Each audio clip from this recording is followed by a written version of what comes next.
Diamond Gang family? It's your boy True here, back again with yet another video. Now, as you guys can see by the title of this video and that thumbnail, today's video is going to be a little bit more serious video. I know the majority of my videos are like very upbeat, very outgoing, very like me, but today I decided that I wanted to share a little bit more serious story time that I have actually, lived through, and nobody really knows, but I decided that I just feel like it's time to actually talk about it and get it out. So as you guys can see by the thumbnail and the title of this video, today's story time is going to be the time when I actually tried to take my own life. The story is very, very, very crazy. The events that led up to me doing it is very crazy. I'm not going to blabber on too much, so let's go ahead and get right into this video. If you guys are new to my channel, be sure that at the end of this video that you guys go ahead and subscribe to the channel and turn on that post notification bell. And without further ado, let's go ahead and jump right into this video. Okay guys, so this story takes place back in June of 2018, but the events that led up to this particular incident happened at the end of May, so it was the 31st, and if you guys have already seen my reasons why I left Tennessee State University video, then you guys know exactly the person that I'm speaking on, and for this video, we're just not going to even mention his name. We're just going to continue to call him by the pronoun he or him or whatever. So the night of May 31st of 2018, I was FaceTiming with another young gentleman that at the time I guess you could call it a relationship with, and we ended up having some sort of disagreement on something. I don't even remember what it was, but I do remember that we ended up having he flipped out on me, and I was just confused, okay. So I don't even remember what it was, but I just do remember that whatever it was led him to get on his social media platforms and expose my entire naked body all over his social media, and then it went from his social media to my social media, and he was posting it on underneath all of my tweets, underneath all of my Facebook posts, underneath my Instagram, all that stuff, just posting all these negative things about me. And so of course I just let him do it, because I was like, I'm not gonna deal with this type of behavior tonight. I just don't care. And so I turned off my phone, and I went to sleep. And so yeah. So the next morning, which was June 1st, I woke up and I was actually preparing for my family from Indiana to come in town. If you guys don't know, I am originally from Indiana, and so is my mother. So I was preparing for my mom's side of the family to come down for a weekend getaway.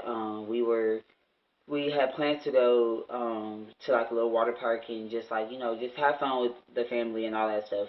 So the morning of June 1st, I had received a phone call from my auntie at about probably 10 o'clock in the morning, and she checked in, and my auntie calls me Grandpa. So she was like, "Hey Grandpa, I'm just letting you know that we're probably 2 hours out. We'll be there, no later than noon, and I just want to make sure that somebody's at home." And I'm like, "Yeah, I'm here."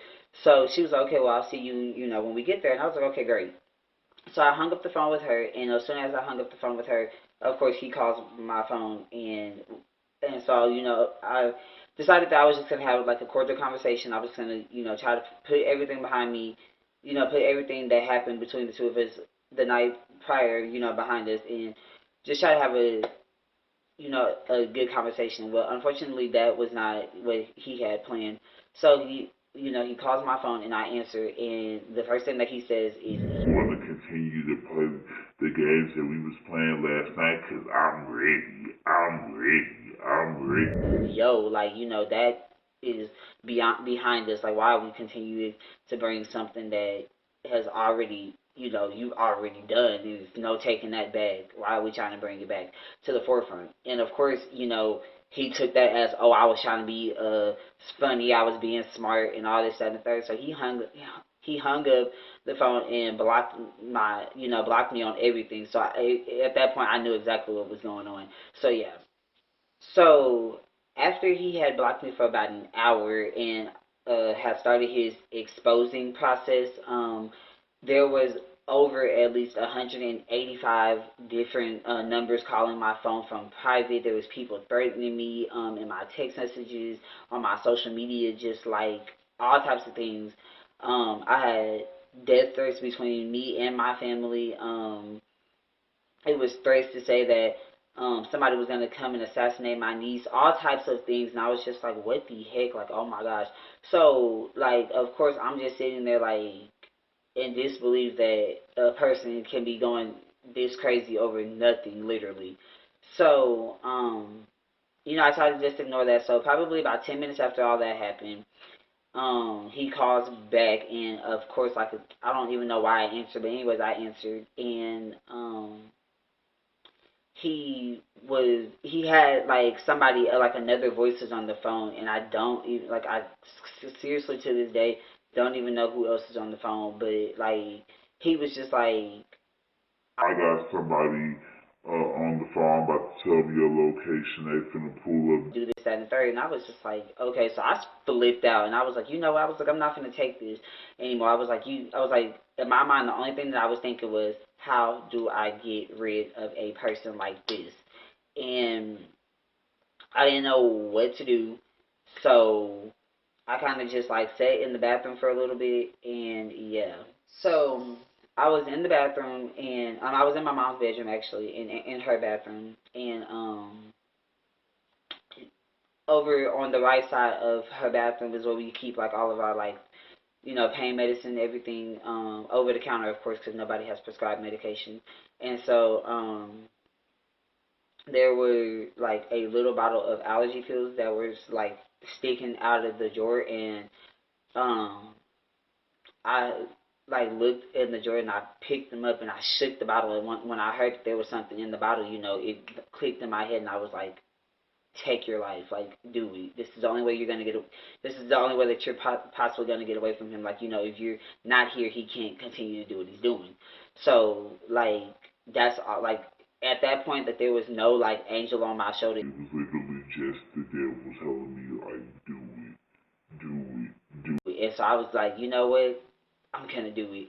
So I opened up a bottle of I opened up the allergy pill bottle, and there was like 8, maybe 10 pills in the bottle, and I poured the whole bottle in my hand, and I looked down, and I was like, you know what? I was like, this is like this is what you need to do.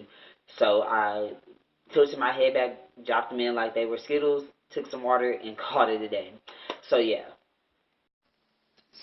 So after I did that, I walked out the bathroom, and I went into the kitchen, and there was a bread knife that was sitting on the table, and so I cleaned off I cleaned off what was on it with soap and water, and I went back into the bathroom, locked the door, and I looked down, and I just started scraping, scraping, scraping until I saw the blood, like start to rise, and then I looked, and like I just had like a sigh of relief, and I felt like like okay, this has happened. So I was like, but this is not enough. So I switched arms, and I just slice, slice, slice. And if you guys see the thumbnail, then you guys can see where the slices are. I will also insert the pictures on this clip as well, so that you guys can see that.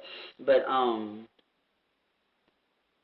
yeah, and then so after doing that, I walked out of the kitchen and went back to my room. And when I got to my room, my auntie had actually called me and let me know that they were outside.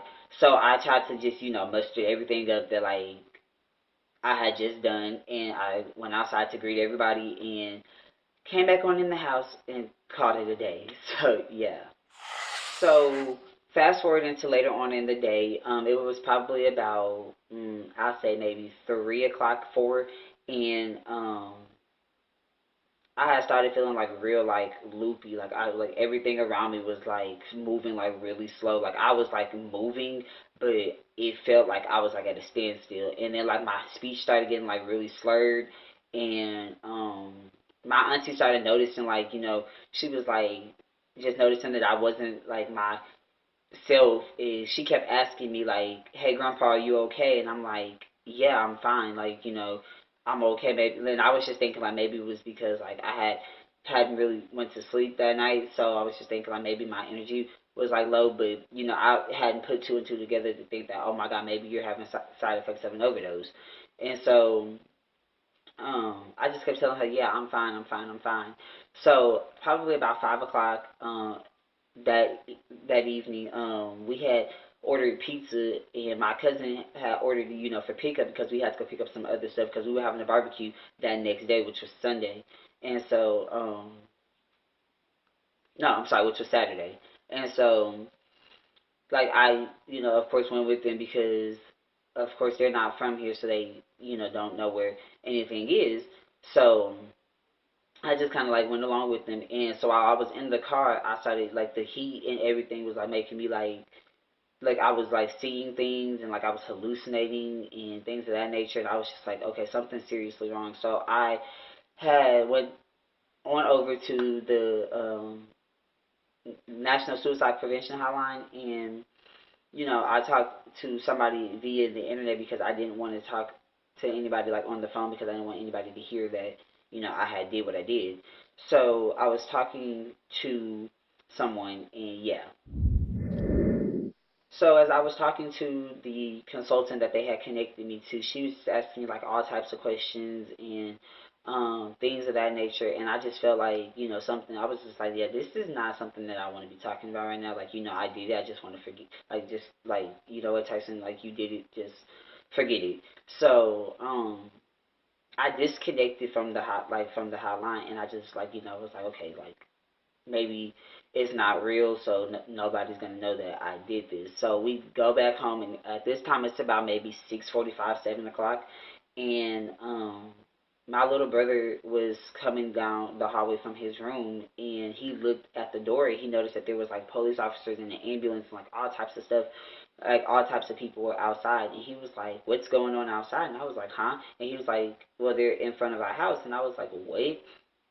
So of course I got up and I went and opened the door, and as soon as I opened the door, there was a male officer and a female officer, and ambulance, and like all these different type of people that were just outside, and I was like, what is going on? Like I was so confused. So I went outside, like I opened the door, and the officer was like, "Are you Tyson?" And I was like, "Yes, sir." And he was like, "Hey, just step out, you know, from me for a minute." And yeah, so at this point, like I'm like shaking because I'm like, "What the heck did I do?" Like, you know, like, and I'm starting to think like, okay, maybe my ex then called the police to my house, and like he's made up some stories. So I'm just like, okay, so I'm asking like you know, the officer's like, "What's going on? Like, what's wrong?" And he was like, "Can I just see your arms?" And I was like, "Yeah, sure." So like I had on a short sleeve shirt, but it was like half sleeve, so I like lifted the sleeve up a little bit and showed him, and he was like, "How long ago did you do that?" And I was like, at like noon. I was like at like 11:30 to noon, and he was like, "Can you just explain to me exactly what you did?" And I was like, "Yeah, sure." So I told him exactly. I was like, I went into my mom's bathroom, and there was a bottle of allergy medication. I took the allergy medication, and then I went into the kitchen, grabbed the bread knife, and this happened. And he was like, "Okay." So he was like, "Is anybody else here with you?" And I was like, yeah. I was like, "There's a whole, you know, whole family of people." He was like, "Well, can you go get an adult?" So the first person that dawned in my mind was like, I was like, "I'm gonna go grab my auntie because she's the only one here." My mom was at work, but she was actually on her way home from work when the ambulance and everything showed up. So I went and got my auntie, and before I knew it, they were like the EMS people were taking me into the gurney, and to put me in the ambulance. And so I was like, "Well, what is going on? Like, why do I have to go in the ambulance? Like, I'm okay." Like, I just kept telling myself, like, "You're okay, you're okay, you're okay." And so they strapped me in the ambulance, and the police officers were actually the ones that disclosed to my auntie that I, you know, was going through overdose symptoms, and that I needed to be seen right away. And yeah, so being that my auntie was completely clueless that I had, you know, even done this, like she was like freaking out because she didn't know what to expect, what was gonna happen. Being that they're not from here, that they, you know, have no way of getting to where they need to, you know, for anybody to be with me. But my mom, so she had called my mom, and of course my mom starts freaking out because, like, you know, any mother is gonna freak out if their child is, you know, has done something that's severe, and she was just like, what's going on? Like, why did you do this? And I couldn't even talk at that point. Like, I was like completely like stunned at the fact that like this was going on, and I was just like frozen, and I was just like I was just like, mom, like like I was just like gasping for air and like things, and so like the EMS people just immediately like shut the doors and took me to the hospital. And so as I'm like laying there, like I'm just like looking up at the ceiling, and everything's just like moving slowly. Like I'm passing buildings and buildings and buildings and buildings. Everything's moving slowly. Like I was trying to text my father to let him know that I was, you know, on the way to the hospital. I don't even think I got the letters out before like things just started like going blurry. And so I arrived at the hospital, and when I got there, I saw like my mom's like, shadow from the like left, like the right side of my face, and I was like, okay, somebody's here. And so, um, yeah. So I got in the room or whatever, and they completely stripped me of my clothing. Like I didn't have anything. Like they had to take out piercings, like take off all my clothing, and then they put me into like a green jumpsuit, and just like left my door open. And the only person that was in my room was my mom, and then my dad came like a few minutes later, and he came back there for a little bit, and they just kept talking to me, and I don't even remember like the conversation. I just know that my mom just kept saying we have to do something. Something has to be done. Like you're not gonna continue to do this. And like I was just like, yeah, you're right. Like something has to be done, and like ASAP. So a few hours passed, and they had, drew my blood and did all my test work. So a few hours passed, and the nurse comes back in the room, and she was like, just to let you know that your potassium levels are really low, and so, we're just going to have you take this medicine, and then it'll raise it up. And then she was like, once you're done, we're going to take you over to secure hold. And I was like, secure hold? Like, what is that? And she was like, we're just gonna take you over there. And I was like, okay. And so yeah. So after being removed from where I was at in the emergency room, they took me to secure hold, and it was just like this long, long, long like hallway, right? And when I got there, it was another nurse lady and a security officer. And the security officer had like all my belongings and everything, and he was like, "We're gonna put this in the locker. I just need you to sign this paper." And then the nurse lady was like, "Well, this is gonna be where you're gonna be at." And so when I got in there, like I was so like nervous. I was so scared because I was like, "What is happening to me? What is going on?" And so to for lack of better words, secure hold is the psych ward in the hospital. And so when I got back there was like four or five other people back there, right? And it was like being in a movie. Like it was so scary.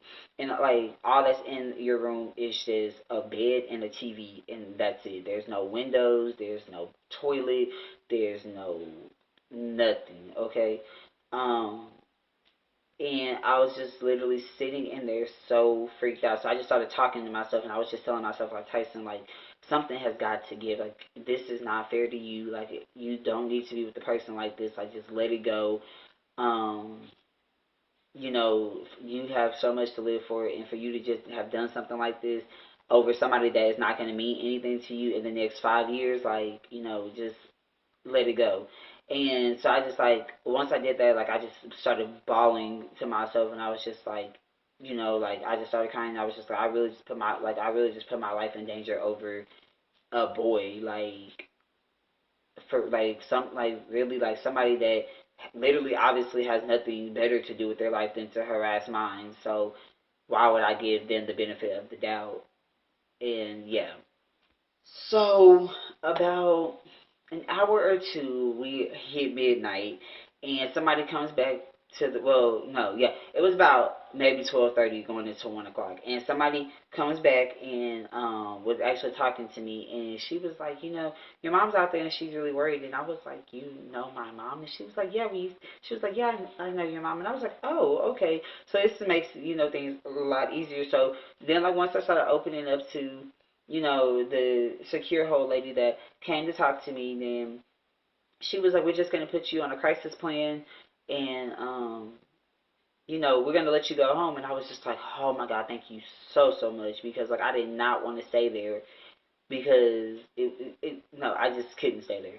And so they bought my stuff back at about 110, and she gave me like my crisis plan and told me that, you know, if I had any more ideations like that, to call, you know, the crisis center, and they would definitely be, you know, send somebody out, or give, like, you know, just have somebody talk to me over the phone. And yeah. But yeah, guys, that's all I have for you guys today. If you guys enjoyed this video, which I hope you did, please make sure that you guys give it a thumbs up. If you guys are going through a emotional relationship, abusive relationship, domestic violence relationship, please reach out to somebody. There is so many different hotlines that you guys can call to talk to somebody, and it remains anonymous. It will stay between the two of you. Please do not resort to the act of suicide. It is not worth it, honestly, truly. It is something that I regret every day when I look down and I see the scars that I have. I kind of wish that I would have handled everything differently. And I just want you guys to know that if you guys are going through something like that, please feel free to reach out to me on all my social media platforms. They're on the screen and in the description box. I will be more than happy to listen to your problems, even if you guys just want to like just vent and don't even want me to like say anything. Like, you can easily hit me up on social media. I will give you guys my phone number, and we can just talk, you know, from there. And yeah, I just want you guys to know that I'm here for anything that you guys may face. And yeah, guys, if, like I said at the beginning of this video, if you guys are new, go ahead and subscribe and turn on that post notification bell. Stay connected on all social medias. And without further ado, I'll see you guys in my next video. Bye, guys.